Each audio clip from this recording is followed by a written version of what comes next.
The ban on Masood Azhar is being viewed as a diplomatic achievement with China, as the latter has finally lifted its hold over the decision of declaring Masood Azhar as the global terrorist at the United Nations Security Council.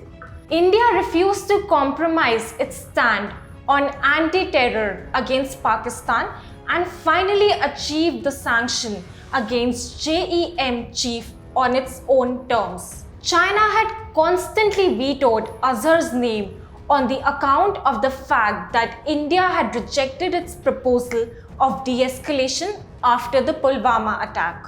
While it was unusual for a country to single-handedly object to a ban on a terrorist, China had umpteen personal reasons for opposing it.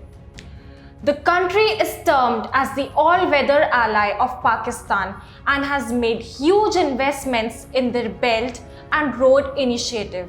And any further instability in Pakistan would cause delays, resulting in huge losses in the corridor project.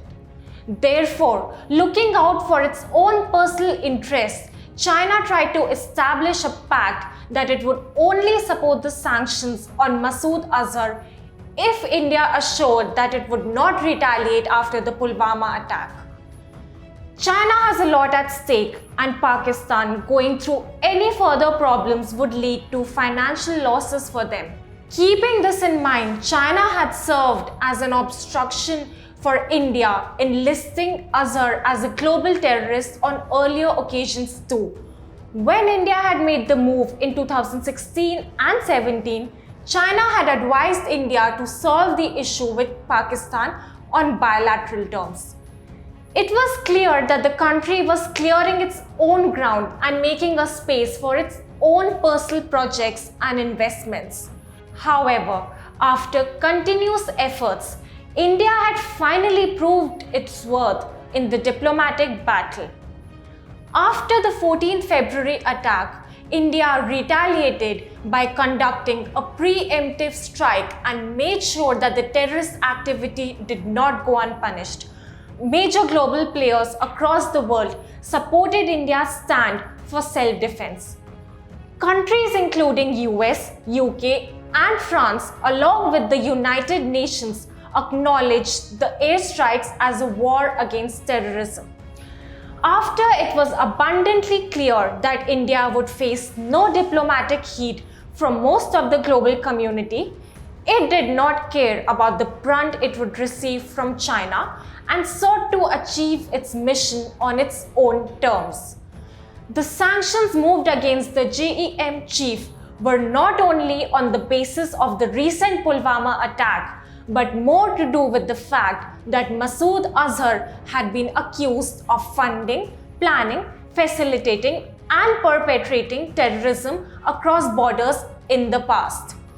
Keeping Azhar's various terror involvements in mind, US had unanimously sided with India and had exerted immense pressure on China to remove its hold over the ban.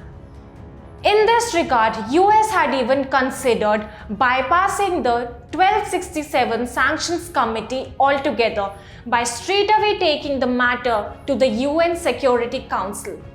China obviously did not want to appear as a terror supporter in front of 14 other members of the UNSC, and hence, to avoid that situation, they had abandoned their all-weather ally.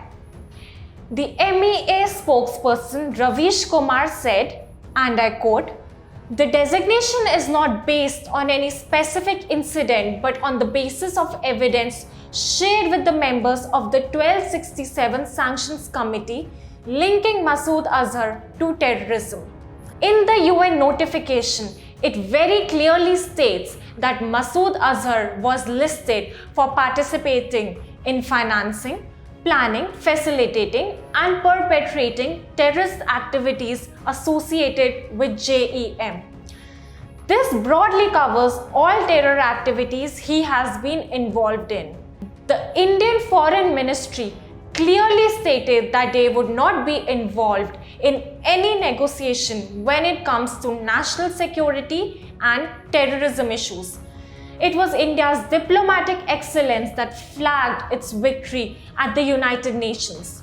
India did not compromise its stand over terrorism and sent a strong message about where the country stands in terms of its dedication to proactively counter terrorism across the globe.